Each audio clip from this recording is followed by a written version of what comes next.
জুলাই সনদ বাস্তবায়ন না হলে সরকারের উপর চাপ বাড়াবে বিরোধী দল। সকালে সিলেটে ঈদের শুভেচ্ছা বিনিময় শেষে সাংবাদিকদের এসব কথা বলেন সংসদের বিরোধী দলীয় নেতা ডাক্তার শফিকুর রহমান।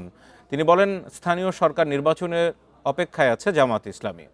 শফিকুর রহমান বলেন, গণতন্ত্রের বিকাশে স্থানীয় সরকার নির্বাচনের বিকল্প নেই। সরকারের অনেক সিদ্ধান্ত জনগণ মেনে নিচ্ছে না বলে অভিযোগ তার।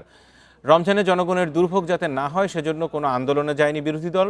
সরকারের প্রতিটি বিষয়ে বিরোধী দল মতামত জানাবে বলেও উল্লেখ করেন তিনি। সরকার জুলাই সনদ বাস্তবায়নের পদক্ষেপ না নিলে কঠোর আন্দোলনের হুঁশিয়ারি দেন জামাত আমির। রেইনবো অলরাউন্ডার এক্সটেরিয়র পে বাড়ির বাহিরের দেয়ালের সুরক্ষা নিয়ে থাকুন নিশ্চিন্ত, সাথে পাচ্ছেন 10 বছরের ওয়ারেন্টি। যেহেতু আমরা শেষ দিবসে বিষয়টা উত্থাপন করে ফেলেছি আর স্পিকার এটাকে এন্ডোর্স করেছেন ইন এনি ফর্ম, কাজেই এটা কিন্তু এখন ট্র্যাকটে উঠে গেছে।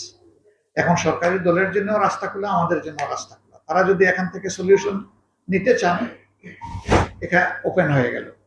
আর যদি নিতে চান না, তাহলে আমরা আমাদেরটা প্রেস করতেই থাকবো, করেও করবো, বাইরেও, আমরা এটা ছাড়তে পারবো।